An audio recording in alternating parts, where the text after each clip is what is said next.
It's Lisa from Tim's Kitchen at Wakeman Town Farm, and today we are making chocolate caramel crackers. My favorite. I love making this for Passover.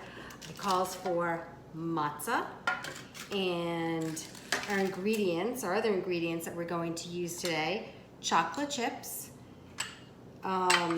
butter, vanilla, and brown sugar.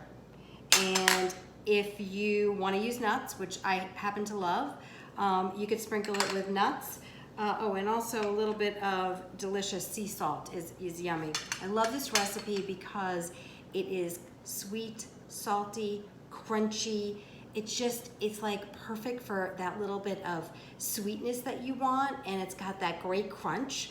And it doesn't have to be perfect. So as you can see, I put together, this is literally leftover matzah that I had.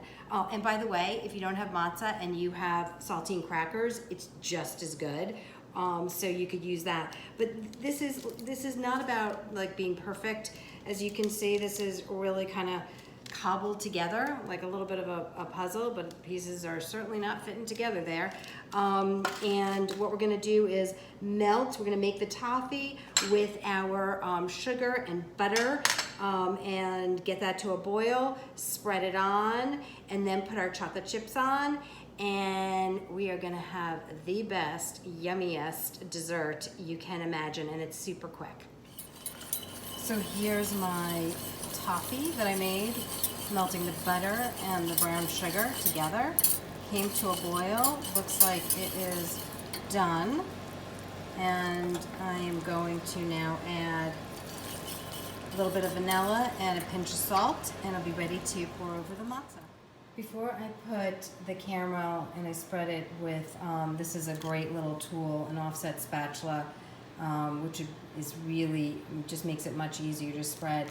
I just want to note too that this is a quarter sheet pan.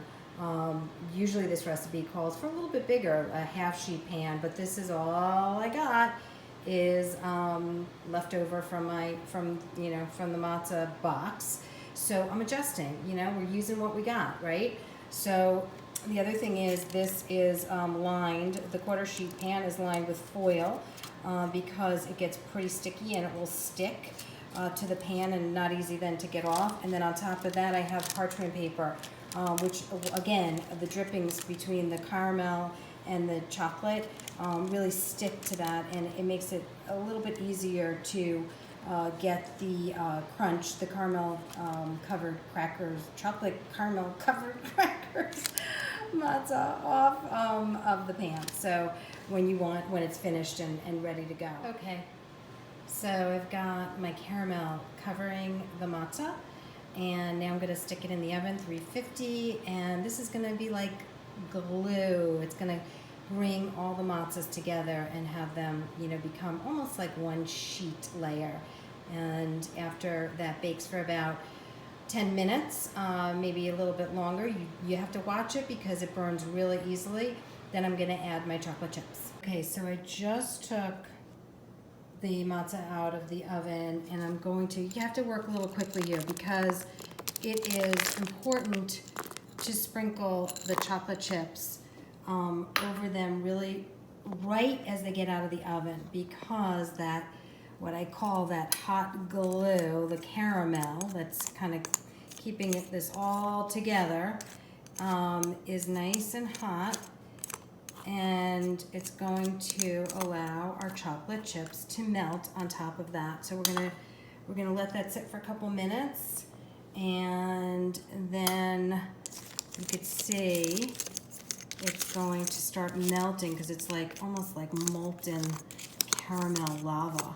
But you know what? If it doesn't melt, you could always like stick it back in the oven that's not really on. You shut it off, stick it back in to let those chocolate chip melt, and it'll then create another layer of chocolate yumminess. You could see how it's melting now because it's sitting on the hot caramel, and it's melting all in. And as soon as this melts, the chocolate, then I'm gonna add my nuts. Again, I am using almonds. I toasted a little bit of almonds that I had in my fridge, and I used that. You could use, pecans are delicious in this, but I didn't have pecans, so I just used my almonds. You could use walnuts. You could use anything. You could use seeds if you like seeds. You know, pumpkin seeds or you know, whatever. Okay, so this is melted. I'm going to sprinkle my nuts on top of that. Of course, if you don't want nuts, you don't use nuts, but I love them, so I'm sprinkling a nice amount of nuts. And then gotta sprinkle that yummy sea salt over that, and voila, you got a beautiful chocolate caramel matzo dessert. Enjoy!